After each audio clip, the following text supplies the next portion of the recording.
Salut à tous les amis, alors nouvelle vidéo qui n'était pas forcément prévue. On va parler d'Ousmane Dembélé, le cas Dembélé qui agite énormément les réseaux sociaux. Alors Dembélé, ce qu'on sait, c'est que le joueur finalement aurait fait son choix, il ne devrait pas prolonger. Alors selon Romero, donc journaliste assez fiable ces derniers temps, eh bien l'agent d'Ousmane Dembélé demandait la modique somme de 40 millions d'euros annuels bruts, donc 20 millions d'euros net, quasiment le double de ce qu'il gagne aujourd'hui, plus une prime à la signature de 20 millions d'euros. Donc une somme d'argent trop conséquente pour le Barça. Une somme d'argent largement abusive, mais après c'est la loi de l'offre et la demande, peut-être qu'il a de meilleures offres ailleurs. Il y aurait des contacts avec notamment Manchester United, le PSG, Newcastle et peut-être d'autres clubs. Mais bon, le Barça a fait son job, c'est-à-dire proposer une offre assez honnête, qui était même assez élevée à mon goût. On n'aurait même peut-être pas dû lui proposer autant. On aurait dû même se dépêcher parce que depuis quelques mois, l'agent retarde quand même les rendez-vous. Néanmoins, le Barça a raison de ne pas augmenter son offre. Si Dembélé ne veut pas prolonger aux conditions du club, eh bien tant pis pour lui. Il faut rappeler quand même que Dembélé, ça fait 4 ans qu'il est au Barça et il a apporté très peu de choses au club, que ce soit sportivement, économiquement. Il a plus apporté en dehors des terrains, avec ses retards. Évidemment, ses absences ont été plus mises en avant que ses présences sur le terrain. Évidemment, je ne crache pas totalement sur Dembélé. Lorsqu'il était présent, ça a été un joueur qui pouvait apporter des choses différentes. Mais devant les buts, c'est pas un joueur qui marque beaucoup de buts. C'est pas un joueur efficace. Il a du dribble, mais il ne prend pas souvent la profondeur. Rappelez-vous, contre Liverpool, il rate cette grosse occasion, le 4-0. Contre le PSG, l'année dernière, il rate des tas d'occasions. Et sinon, sur les autres campagnes de Ligue des Champions, eh bien, il n'a pas été présent, tout simplement. Un gros transfert, c'est pas lui qui est responsable. Le gros salaire, non plus. Néanmoins, à partir d'un moment donné, si tu es absent pendant autant de temps, tu peux comprendre que le club puisse te proposer un salaire moindre.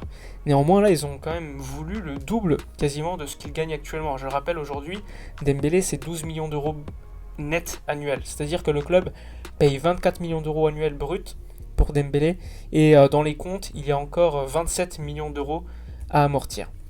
Donc Dembélé nous coûtait depuis 5 ans chaque année 50 millions d'euros, ce qui est énorme. Ok, il n'est pas responsable du prix du transfert à l'époque, mais il est quand même responsable au niveau hors terrain. Vous le savez, Dembélé pendant longtemps n'a pas été impeccable, même si selon lui il s'est remis. Il ne faut pas oublier qu'il est souvent en retard. Rappelez-vous, dès les premiers entraînements de Xavi, il était en retard. Il a été absent aux adieux d'Agüero, ce qui montre quand même pas forcément beaucoup d'entrain et dans la vie de groupe. Rappelez-vous également, lorsque Pedri gagne le Golden Boy, il y a un rendez-vous, une réunion prévue par tous les joueurs. Eh bien Dembélé vient 3 heures en retard. Donc bref, c'est pas quelqu'un qui est vraiment dans la vie du club super, on va dire, intégré. Après, ça reste un joueur, à chaque fois qu'on entend parler, c'est pour dire que Dembélé veut prolonger et que son agent, lui, il ne veut pas forcément dans ces conditions. Mais je suis désolé, Dembélé, ça reste quand même le patron de son agent. Il a le droit quand même de le virer, il a le droit de lui dire j'ai envie de rester, tout simplement, accepte les conditions du club. Or là, c'est pas forcément le cas. Pour l'instant, certains journalistes nous disent que c'est pas encore fini, mais que vraisemblablement, le Barça ne va pas augmenter son offre et que c'est complètement terminé. L'offre a été refusée, donc c'est tout simplement terminé.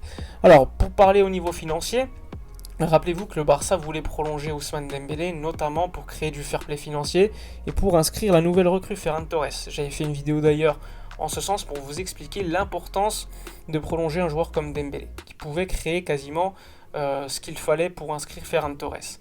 Avec cette non-prolongation, le Barça devrait soit le vendre cet hiver à une somme intéressante, soit tout simplement sera en difficulté pour inscrire Ferran Torres, et dans ce cas-là, il faudra soit prolonger Sergi Roberto, ce qui est quand même prévu, ou se débarrasser tout simplement de Coutinho, que ce soit par un prêt ou une vente. On sait qu'Arsenal pour l'instant est très intéressé, donc ça pourrait solutionner toute cette affaire. Ousmane Dembélé, évidemment 51 millions d'euros annuels qui nous pesaient dans les comptes. À la fin de l'été, s'il part librement, il ne va pas nous créer du fair play financier au FC Barcelone. Néanmoins, le graphique avec les amortissements et la masse salariale va quand même baisser de manière importante. Et ça, c'est quand même très important pour retrouver l'équilibre entre la limite fixée par la Liga de la masse salariale est la masse salariale appliquée par le club ainsi que les amortissements et primes à la signature. Une fois qu'on aura atteint ce seuil d'équilibre, le club ne sera plus soumis au fair play financier. Et moi, j'estimais qu'à l'été 2023, ça sera le cas. Je pense toujours que ça sera le cas en l'été 2023. Mais en gros, ça change rien pour les recrues de l'été. Il faut le savoir. C'est juste qu'on voulait enregistrer Ferran Torres par la prolongation de contrat d'Ousmane Dembélé, voire possiblement ensuite le vendre plus tard. Or, là, ça va pas être possible suite au refus d'Ousmane Dembélé, donc il faudra être très ingénieux pour trouver une solution pour pouvoir inscrire le joueur, le nouveau joueur du Barça. Il faut rappeler que pour Coutinho, la règle du 1 sur 2 s'applique. Je vous ai expliqué en quoi consistait cette règle. C'est-à-dire que si Coutinho part tout simplement dans un autre club via un prêt et que l'autre club prend l'intégralité du prêt, du salaire, etc., eh bien, Coutinho pourrait libérer pas mal au niveau du fair play financier de la Liga. Et dans ce cas-là, on pourrait encore presque inscrire Ferran Torres. Je rappelle que pour inscrire Ferran Torres, il faut à peu près 13 millions d'euros de fair play financier.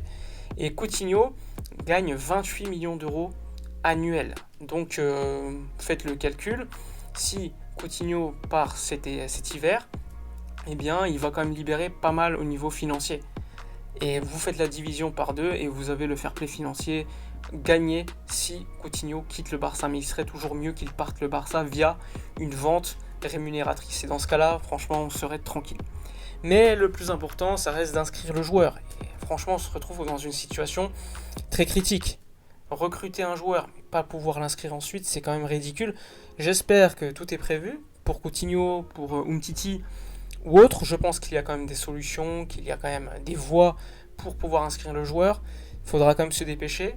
Or, aujourd'hui, il est blessé, donc on pourra attendre encore 1 ou 2 semaines. Mais il ne faudra pas non plus trop tarder parce que tu peux passer pour quelqu'un de ridicule.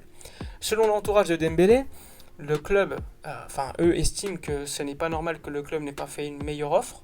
Parce que de l'autre côté, ils essaient de recruter Haaland.